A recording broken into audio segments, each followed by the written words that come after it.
Assalamualaikum warahmatullahi wabarakatuh. Alhamdulillahi rabbil alamin. Wassalatu wassalamu ala ashrafil mursalin Nabiina wa maulana Muhammadin wa ala alihi wa sahbihi ajma'in. Wa ashhadu an la ilaha illallah wahdahu la syarikalah. Wa ashhadu anna Muhammadan abduhu wa rasuluh sallallahu alaihi wa ala alihi wa sahbihi wa man tabi'ahum bi ihsanin ila yaumiddin. Alhamdulillah, puji syukur kita haturkan kehadirat Allah Subhanahu wa taala. Di kesempatan sore hari ini kembali kita bersama kajian tim Kayayu yang insyaallah akan membahas tentang bagaimana membangun bisnis rumahan dan mendulang keuntungan di bisnis rumahan. Kita memahami bahwa bisnis rumahan ini sebenarnya arahnya adalah untuk para ummahat, mereka yang tidak punya ruang gerak yang lebih dominan dibandingkan posisi laki-laki. Karena itu kenapa kita sebut sebagai bisnis rumahan? Karena ini bisnis yang cocok untuk bagi para wanita. Allah Subhanahu wa taala menyebutkan dalam Al-Qur'an bahwa di antara kondisi wanita yang ideal adalah mereka banyak tinggal di dalam rumah. Sebagaimana yang Allah firmankan di surat Al-Ahzab ayat 33. Wa qarna fi buyutikunna wa la tabarrajna tabarrujal jahiliyatil ula. Tetaplah kalian tinggal di dalam rumah kalian, dan janganlah kalian tabarruj sebagaimana tabarruj yang dilakukan oleh orang jahiliyah di masa silam. Dalam ayat ini Allah Subhanahu wa taala memberikan dua hal. Yang pertama berisi perintah dan yang kedua berisi larangan. Bentuk perintahnya adalah agar kaum muslimah lebih banyak tinggal di dalam rumahnya. Dan rumah itu merupakan tempat yang paling ideal baginya. Dan yang kedua adalah larangan untuk melakukan tabarruj sebagaimana tabarruj yang dilakukan oleh orang-orang jahiliyah. Sehingga di situ ada perintah bagi muslimah. Perintah bagi muslimah adalah banyak tinggal di dalam rumah.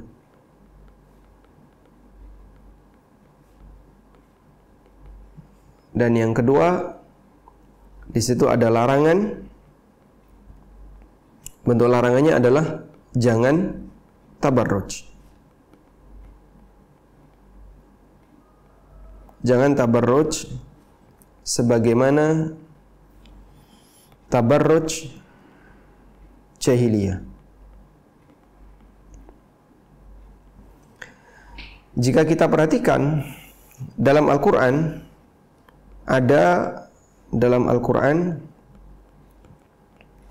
ada 4 penyebutan kata jahiliyah. Yang pertama adalah di surat Ali Imran. Di surat Ali Imran Allah Subhanahu wa taala mengatakan berkaitan dengan orang yang memiliki dugaan jahiliyah, dhannul jahiliyah. Dugaan jahiliyah, di mana orang punya sangkaan yang buruk kepada Allah Subhanahu wa taala. Yadhunnuna billahi ghairal haqqi dhannal jahiliyah. Mereka punya dugaan tentang Allah yang enggak benar, yaitu dugaan jahiliyah. Dan ini merupakan pelanggaran dalam masalah akidah.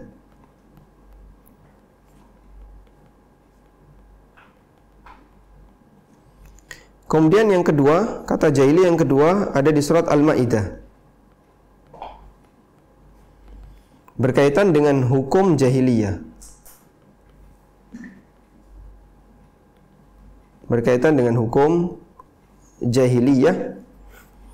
Allah Subhanahu wa taala mengatakan, "Afa hukmal jahiliyati yabghun wa man ahsanu minallahi hukman liqaumi yuqinun."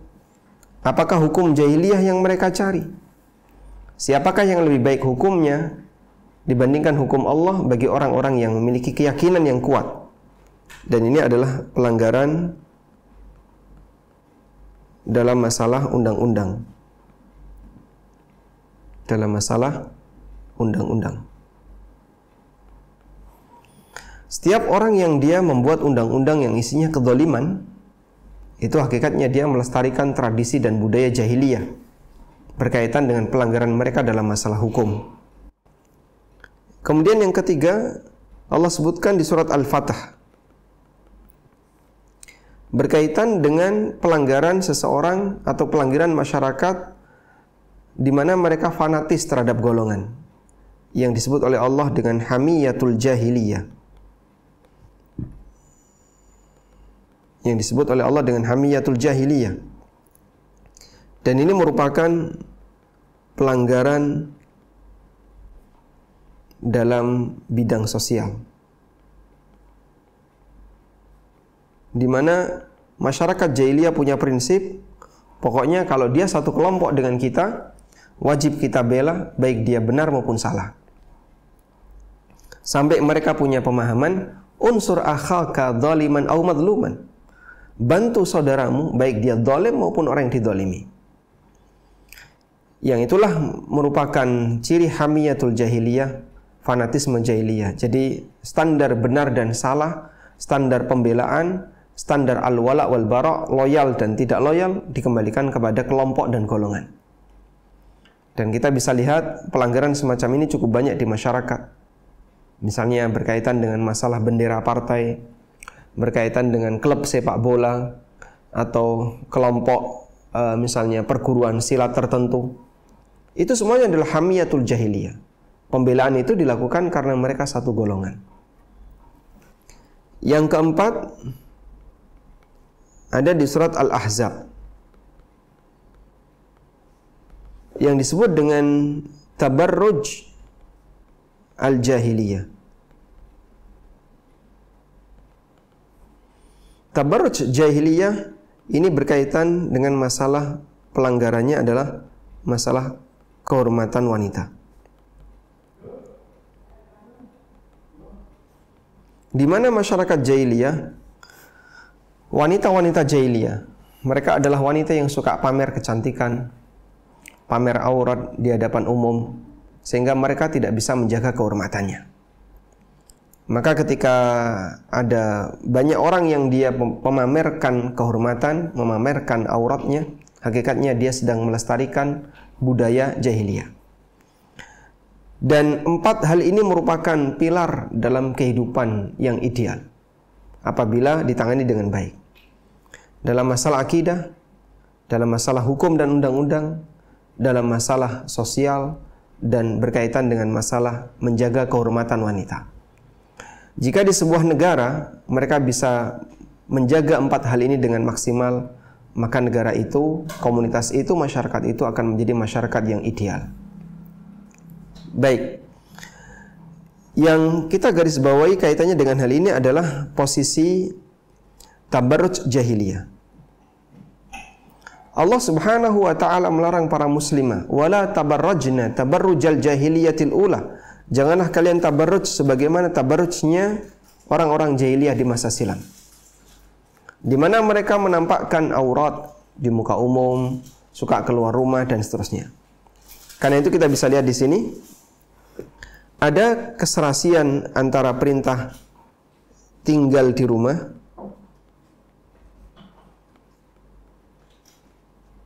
dengan larangan tabarruj. Dengan larangan tabarruj.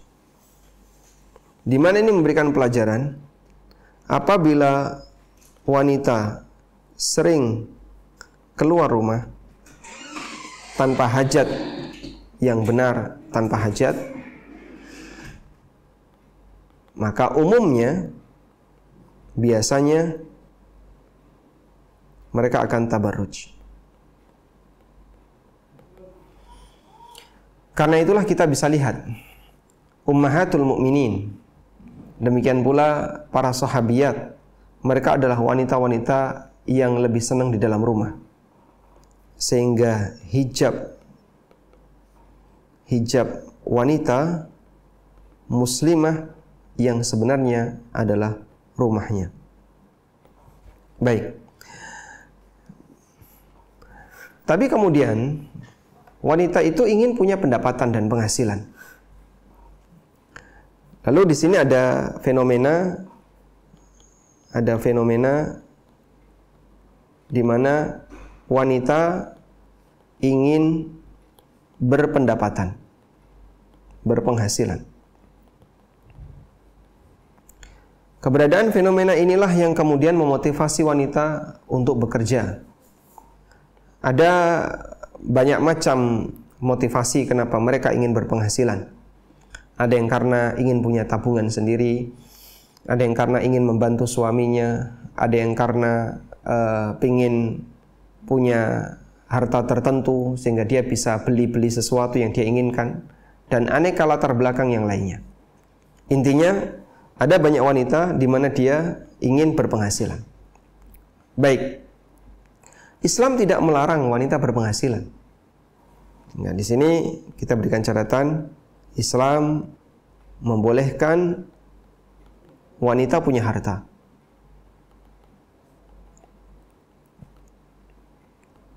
Dan kepemilikan wanita itu dihargai. Sehingga seorang lelaki tidak boleh menguasai harta milik istrinya tanpa izin dari istrinya. Karena itu, sampai pun mahar ini murni milik istri.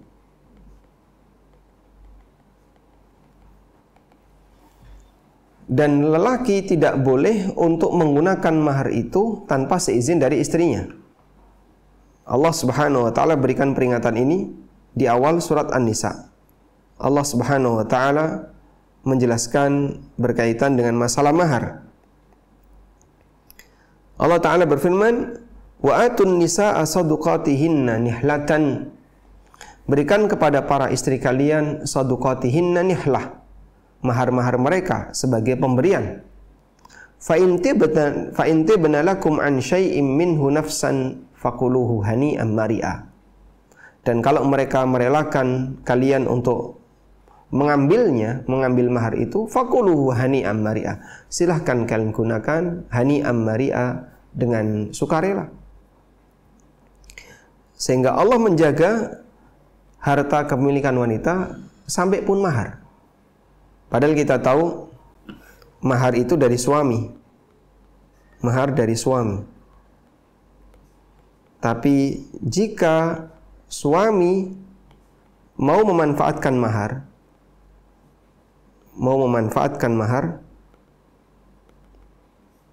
syaratnya apa?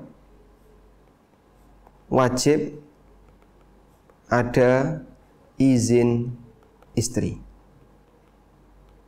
Bukankah ini bukti yang sangat kuat bahwa Islam menghargai harta milik wanita? Padahal mahar itu datangnya dari suami, pemberian dari suami. Tapi ketika suami mau menggunakan mahar itu, Islam mewajibkan bagi suami harus dapat izin dari istrinya. Yang ini menunjukkan bahwasanya harta yang dimiliki oleh wanita sangat dihargai dalam Islam. Ini berbeda dengan kondisi jahiliyah, di mana di masyarakat jahiliyah dulu wanita mereka tidak punya hak warisan. Dan ketika mereka punya harta, maka itu dikuasai oleh lelaki, oleh suaminya atau oleh kakak tertinggi di kalangan lelaki di keluarganya. Sehingga mereka tidak punya hak kepemilikan terhadap harta. Mirip seperti budak, sebagaimana layaknya budak. Baik, begitu Islam datang, perubahan itu terjadi, di mana Islam membolehkan wanita punya harta dan kepemilikan wanita itu dihargai. Dan kepemilikan harta bagi wanita itu dijaga. Nah, selanjutnya, wanita pada asalnya tidak berkewajiban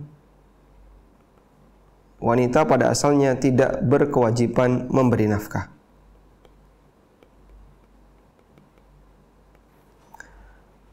Sehingga meskipun seorang istri itu kaya, dia punya banyak harta, tapi dia tidak wajib untuk memberikan nafkah kepada suami dan anak-anaknya. Karena kewajiban untuk memberi nafkah itu adalah tanggung jawab lelaki. Nafkah adalah tanggung jawab lelaki.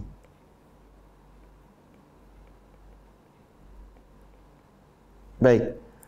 Nah, selagi ada lelaki yang mampu memberikan nafkah, maka dia yang berkewajiban untuk memberikan nafkah bagi para wanita yang ada di sekitarnya. Nah, selanjutnya bagaimana kalau wanita itu bekerja? Atas dasar ini, maka kita bisa menyimpulkan bahwa wanita boleh bekerja, tapi jangan sampai melanggar prinsip yang pertama, di mana mereka dimotivasi untuk tinggal di rumah, dan mereka juga dimotivasi untuk tidak melakukan tabarruj sebagaimana tabarruj yang dilakukan oleh orang jahiliyah. Gunakan hijab rumahmu sebagai hijab yang paling utama sebelum hijab pakaianmu. Karena semakin banyak di dalam rumah, maka semakin sempurna nilai iman yang ada pada dirinya berkaitan dengan posisi dia sebagai seorang wanita. Baik. Karena itu, jika wanita bekerja,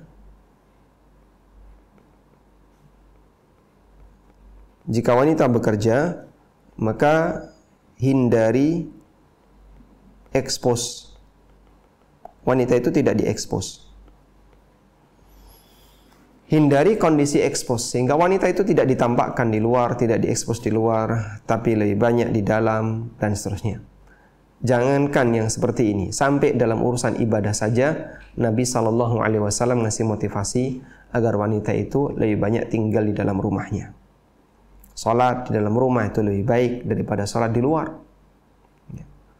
Kemudian ketika mereka melakukan aktivitas ibadah di dalam rumah itu lebih baik daripada ketika di luar. Nabi SAW pernah mengatakan, salatul mar'ah fi baitihi.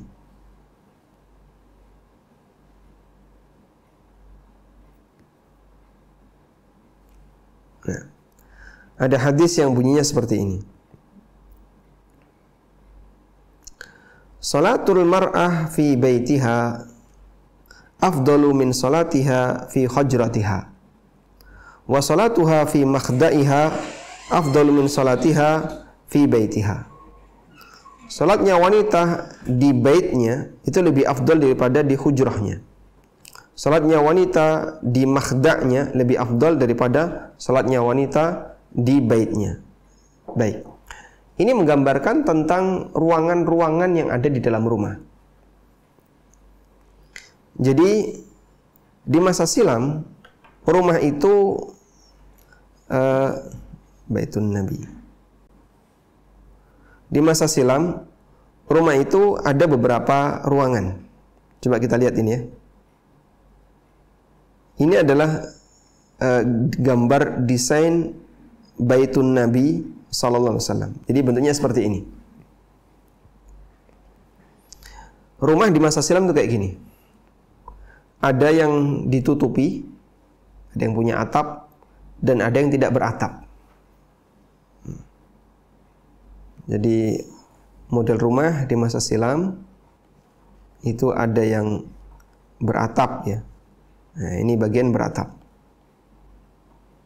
Ini tidak beratap. Ditutupi dengan tutup seperti pagar. Nah, rumah yang di bagian luar, ada bagian luar, ada bagian dalam. Ini ada pintu.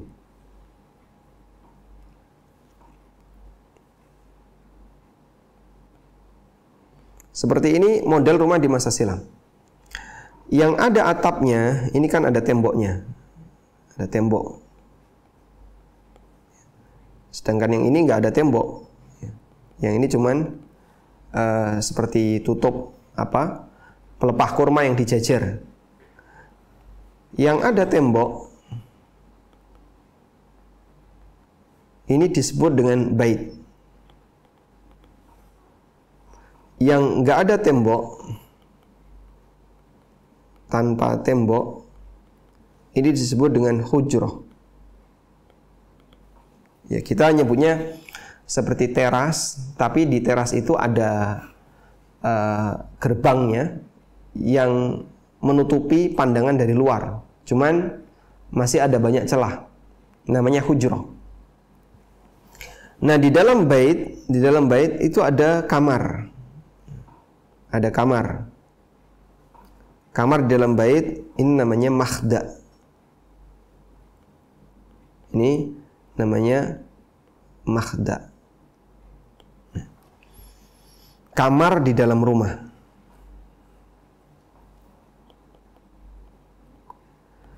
Anda bisa lihat Nabi SAW memberikan urutan nilai afdoliyah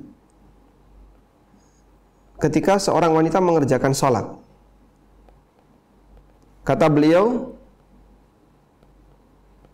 dalam hadis yang tadi kita baca, beliau mengatakan, "Salatul mar'ati fi baitiha," salatnya wanita di baitnya lebih afdal daripada di hujrahnya. Salat di bait lebih afdal daripada hujrah. Jadi tanda anak panahnya kayak gini. Lebih afdal di bait daripada di hujrah. Salatnya wanita di makhda'nya wa salatuha fi makhda'iha, dan salatnya di makhda'nya lebih baik daripada di baitnya. Sehingga penandanya kayak gini. Masya Allah. Artinya semakin tersembunyi, semakin bagus.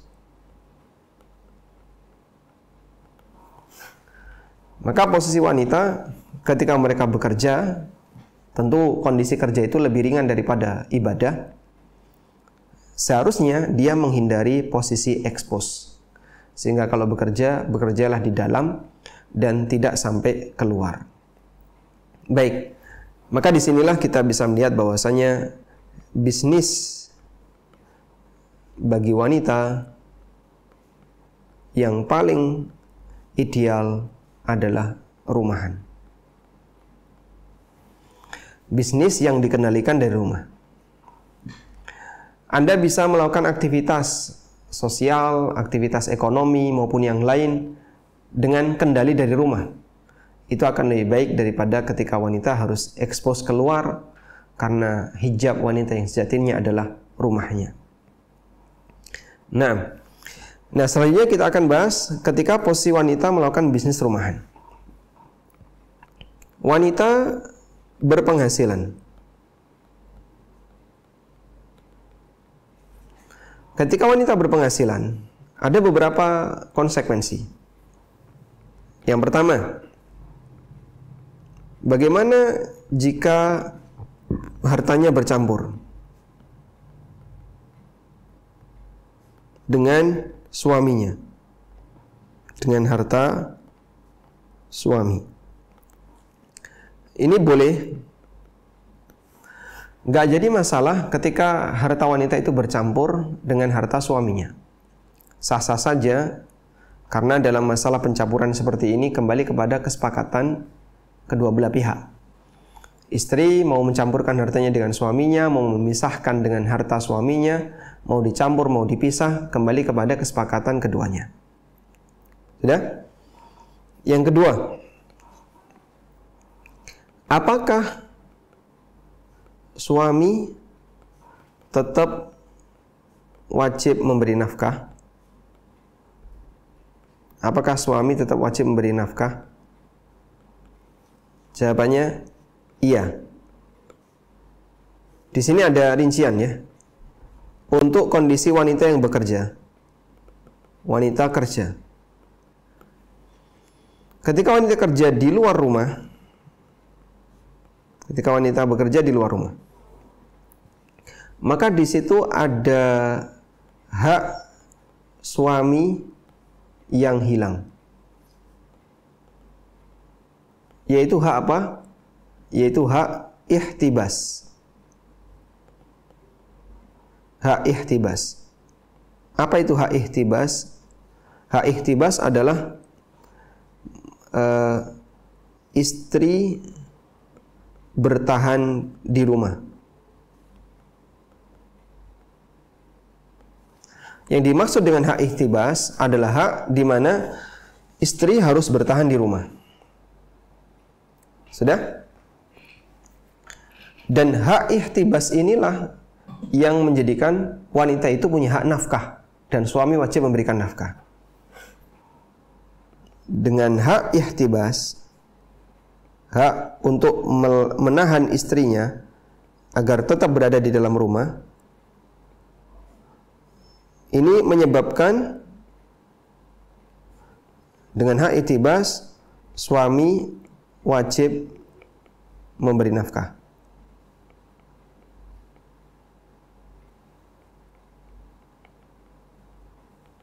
Ya. Karena itu ketika hak ihtibas ini hilang, maka di situ ada dua keadaan. Ketika hak ihtibas ini hilang, ada dua keadaan. Yang pertama, suami ridho. Nah, dalam hal ini ulama beda pendapat. Apakah suami tetap wajib memberi nafkah ataukah tidak? Di sini kami sampaikan wajib ya. Kalau misalnya suami tetap ngasih nafkah atas keinginan pribadinya, meskipun itu di luar kewajibannya, itu sah-sah saja. Suami ridho, istrinya bekerja di luar, misalnya jadi TKW, atau istrinya harus keluar rumah ke kantor dan seterusnya. Dan suami ridho dengan itu, ulama beda pendapat. Apakah suami tetap wajib ngasih nafkah atau tidak? Ya. Kondisi yang kedua, suami tidak ridho. Ada seorang suami yang tidak ridho istrinya keluar ketika bekerja. Dia nggak ridho ketika istrinya jadi TKW. Maka dalam ini istri mengalami nusyuz. Istri berbuat nusyuz. Dan ketika istri berbuat nusyuz, maka di situ gugur hak nafkah darinya.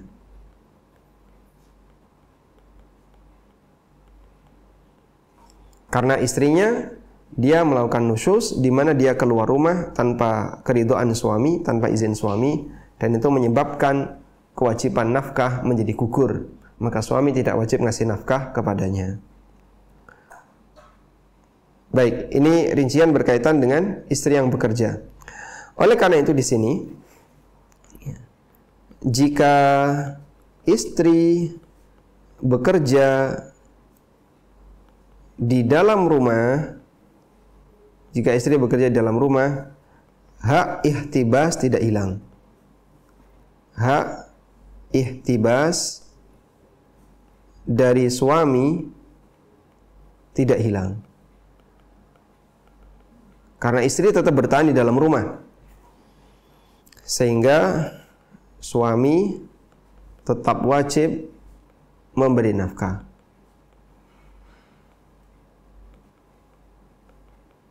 Sehingga suami tetap wajib memberi nafkah, karena hak ihtibas dari suami itu tidak hilang. Wallahu a'lam. Baik. Selanjutnya kita akan bahas berkaitan dengan masalah zakat harta yang bercampur. Ya. Pembicaraan poin berikutnya adalah tentang zakat harta yang bercampur. Tadi A, B. Berikutnya adalah C. Poin C. Harta suami dan istri bercampur. Lalu yang jadi pertanyaan adalah bagaimana zakatnya? Baik. Apakah dihitung terpisah atau dihitung jadi satu? Bedanya gimana, Pak? Coba Anda lihat ini. Bagaimana bedanya? Antara dihitung terpisah dan jadi satu. Misalnya, suami punya harta senilai anggaplah 50 juta. tabungannya. Istri punya harta senilai 40 juta. Ini kalau digabung jadinya 90 juta. Nilai ini sudah di atas nisab. Nilai ini di atas nisab. Kalau digabung nilai 90 juta ini di atas nisab. Sudah? Sehingga karena di atas nisab maka wajib dizakati. Baik. Tapi jika dihitung terpisah, jika dipisah harta masing-masing di bawah nisab. Harta masing-masing di bawah nisab. Sehingga tidak wajib dizakati. Nah, sekarang apakah percampuran harta suami dan istri itu perhitungannya sebagaimana yang pertama ataukah yang kedua? Baik, coba kita lihat fatwa berikut.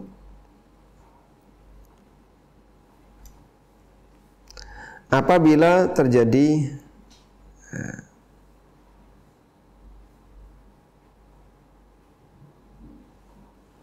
percampuran harta ya.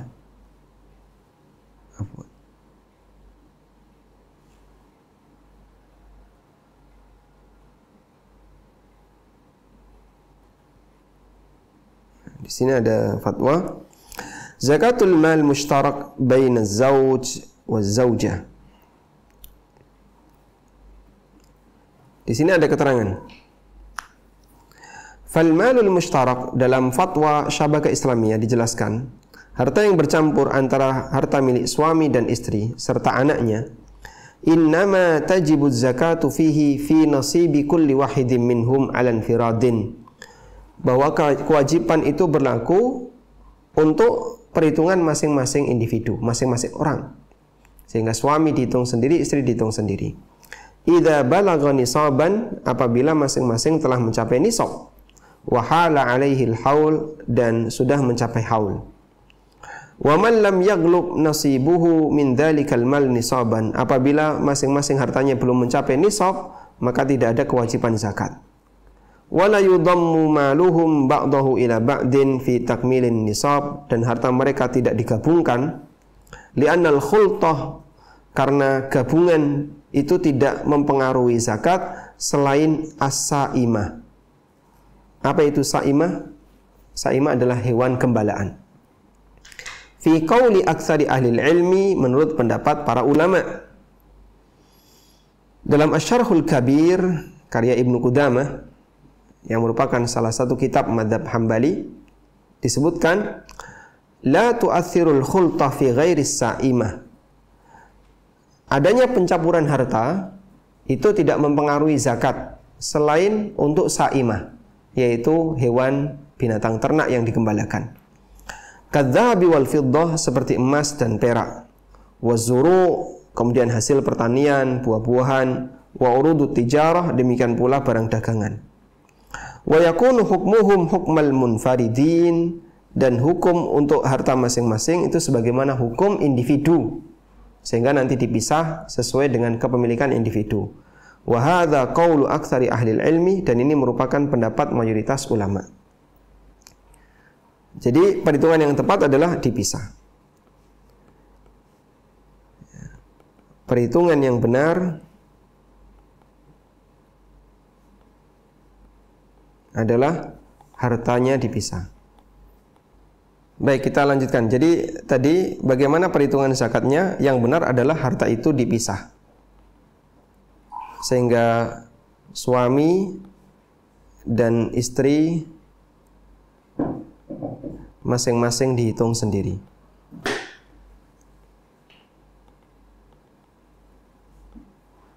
Baik, ini terkait masalah posisi keberadaan zakat.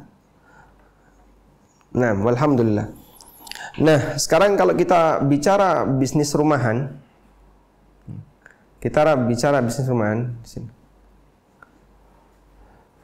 sebenarnya wanita itu punya ruang yang cukup longgar.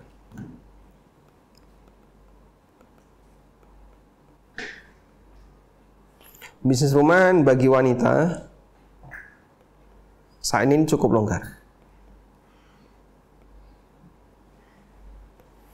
Dengan adanya apa? Masya Allah, aneka platform marketplace. Mereka punya kesempatan untuk jualan apapun, apalagi ketika difasilitasi. Sehingga kita arahkan bagi ibu-ibu, ya, kalau Anda ingin mengembangkan bisnis, jadilah yang terdepan dalam menggunakan fasilitas yang ada, platform, marketplace, dan seterusnya. Karena itu teman-teman yang sudah sadar akan Islam, mau belajar sunnah dengan maksimal, kemudian ingin mendapatkan penghasilan dengan cara bisnis rumahan, kami arahkan di sini. Yang mungkin untuk orang lain peluang ini belum begitu banyak dimaksimalkan. Kalau lelaki banyak ya. Untuk perempuan, ya mereka rata-rata masih pengen kerja di kantor, atau kemudian dia membangun bisnis dengan mengekspos dirinya dan seterusnya.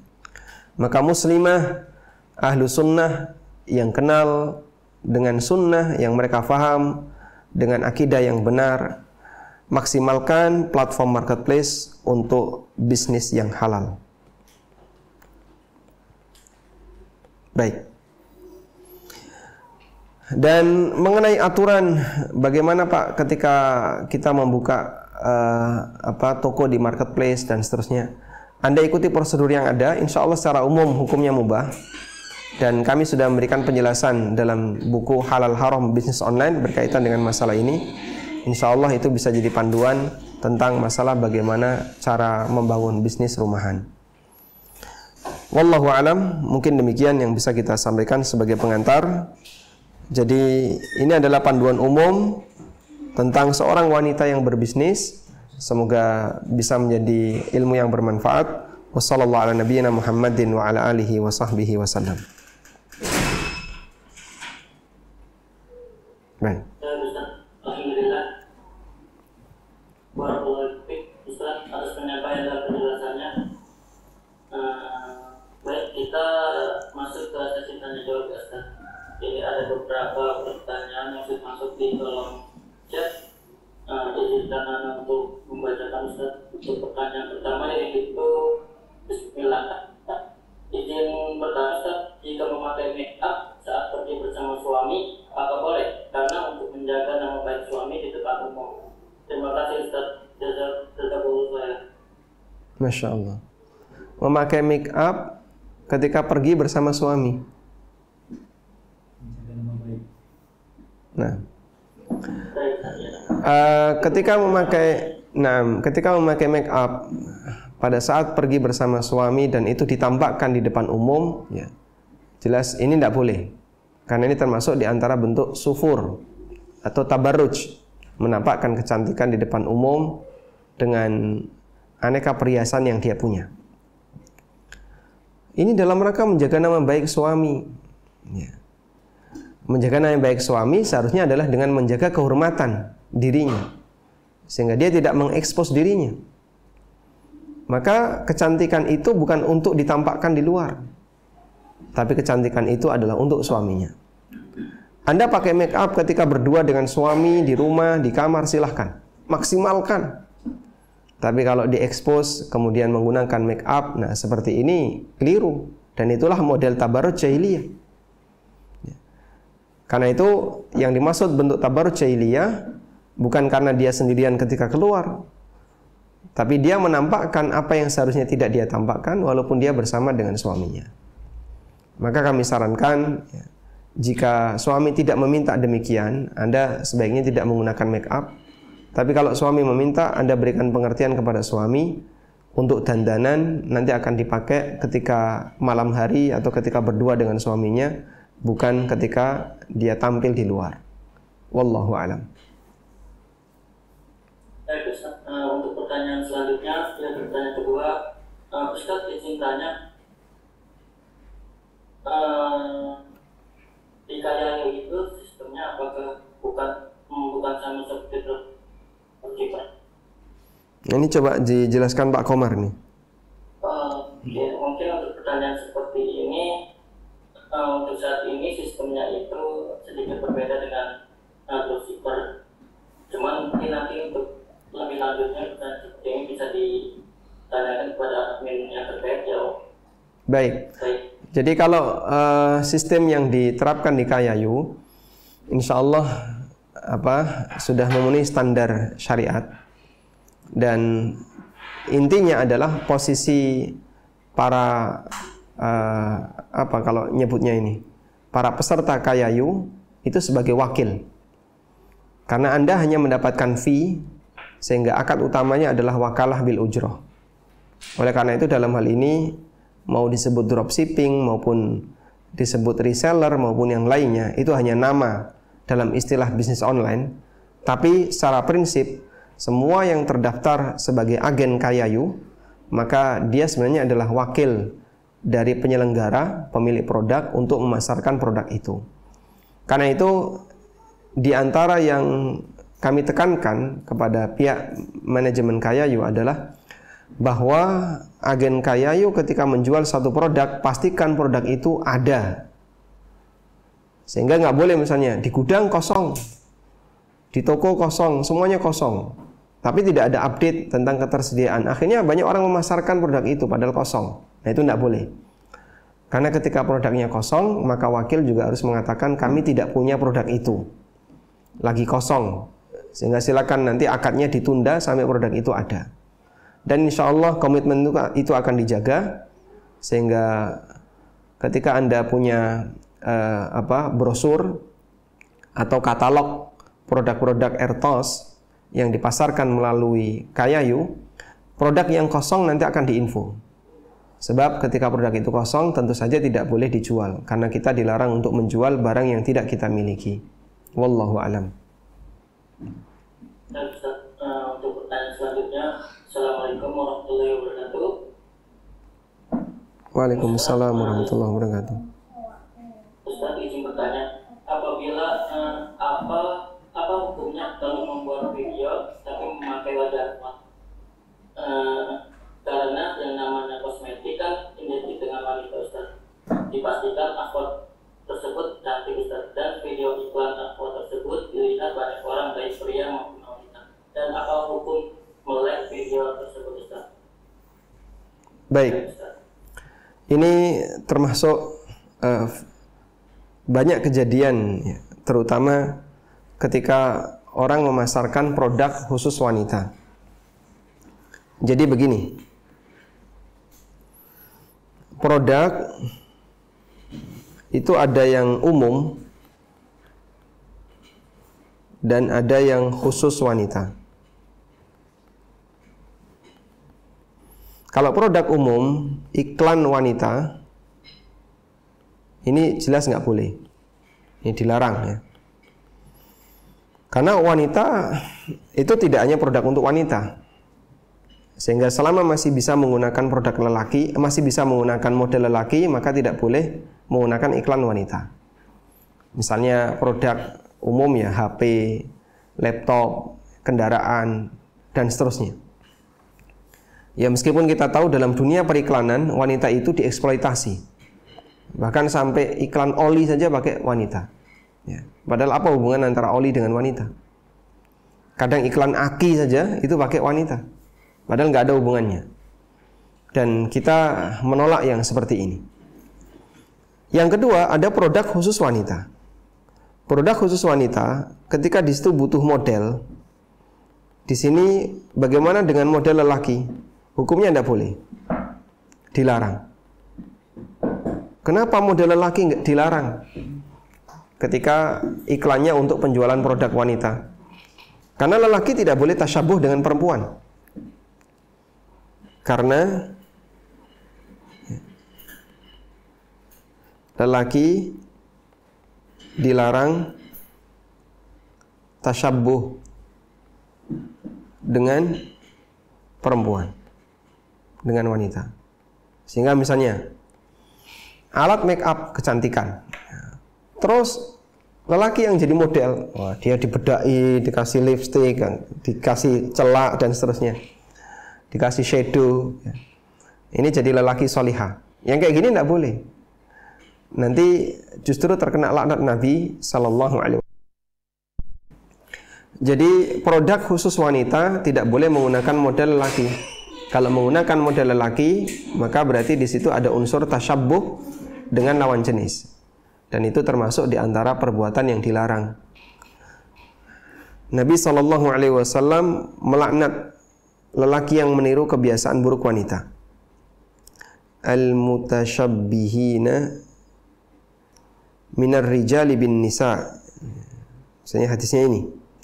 La'ana sallallahu alaihi wasallam mukhannata ar-rijal. Rasulullah sallallahu alaihi wasallam melaknat lelaki yang meniru wanita dan wanita yang meniru lelaki. Sudah?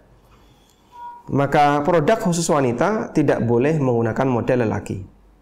Karena ini dilaknat. Ya. Tadi lafadznya la'ana Rasulullah sallallahu alaihi wasallam al-mutasyabbihina minar rijal bin nisa. Rasulullah SAW melaknat lelaki yang menyerupai wanita. Selanjutnya, bagaimana dengan model perempuan? Model wanita.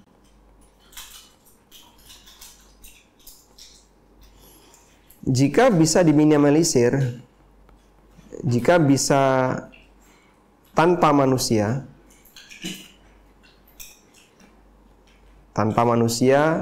itu seperti manekin ya, maka harus manekin. Contohnya, jual jilbab, jual baju. Ya, kalau tidak butuh model perempuan ya sebaiknya jangan menggunakan model.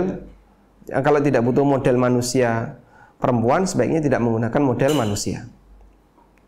Karena selama masih bisa manekin, gunakan manekin. Yang kedua, jika tidak bisa selain manusia perempuan, ya, maka di sini berikan batas. Apa batasnya? Yaitu disclaimer. Bentuknya gimana disclaimer? Ya. Dikasih batasan disclaimer bahwa akun ini khusus wanita. Lelaki dilarang masuk.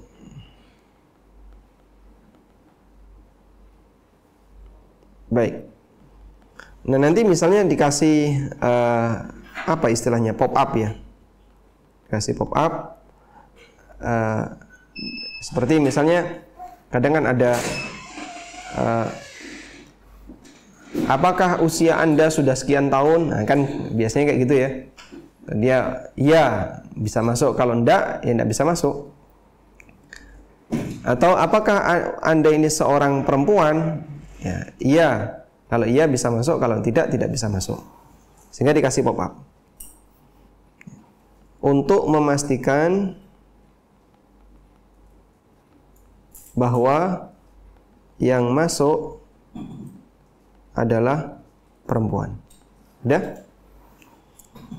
Jika sudah dikasih disclaimer, jika sudah dibatasi,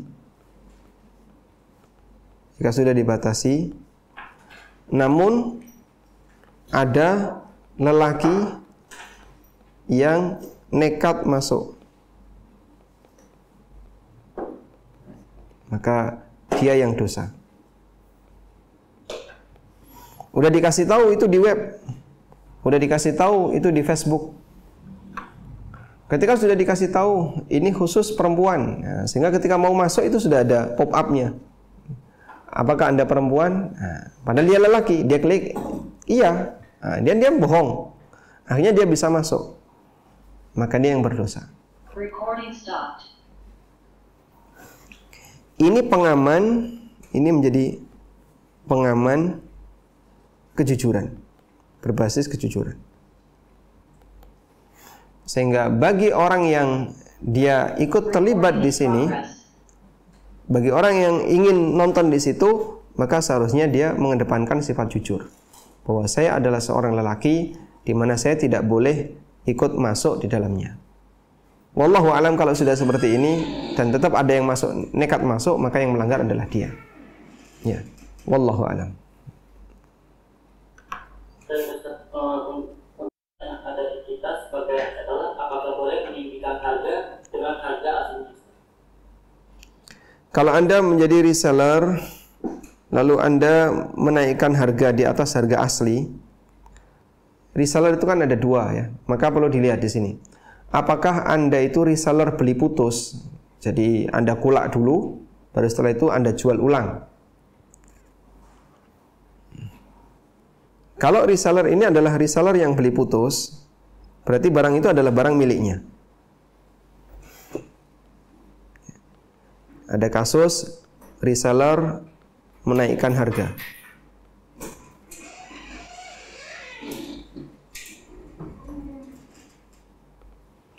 Yang pertama di sini ada reseller beli putus. Untuk reseller beli putus hukumnya boleh. Karena barang itu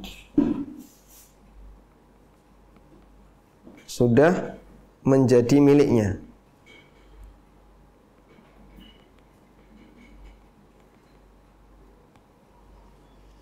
Yang kedua, reseller yang hanya wakil. Untuk reseller yang hanya wakil, jika mau menaikkan harga,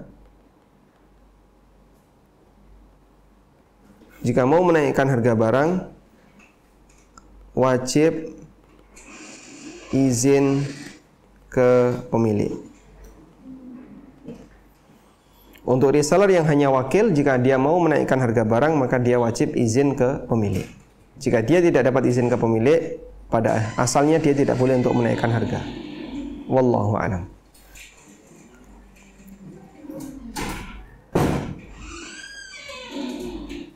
Bismillah, izin bertanya Ustaz.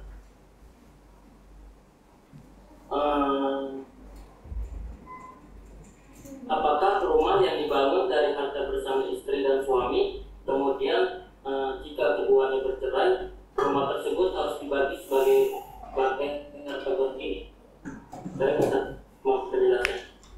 Baik, betul sekali. Apabila rumah itu dibangun dengan menggunakan harta bersama, lalu mereka bercerai, mereka berpisah, maka saat mereka berpisah, nanti rumah itu jadi harta gonogini dan dikembalikan sesuai dengan porsinya.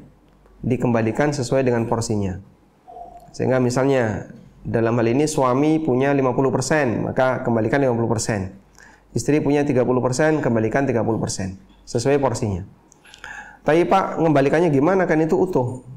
Cara mengembalikannya adalah salah satu mengakuisisi hak yang kedua. Misalnya suami punya 80%, istri punya 20%. Maka suami nanti membayari haknya istrinya, hak mantan istrinya. Ini total nilai rumah 1M. Nah, maka istrinya dibayar 200 juta sebagai ganti memiliki 20%, suami memiliki 20% dari milik istrinya. Wallahu a'lam.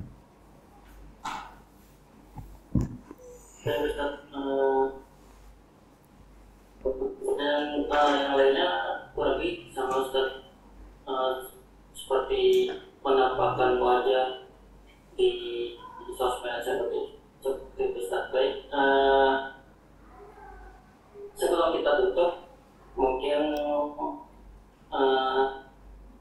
tolong Ustaz nasihatnya untuk kita, khususnya untuk member tim pemasaran kayu Ustaz, terkait bermuamalah atau terkait apapun itu Ustaz. Baik. Jadi ketika para wanita ingin mengembangkan bisnis dan ingin berpenghasilan, Islam tidak memberikan larangan, dan syariat kita dalam hal ini menghargai hak milik wanita.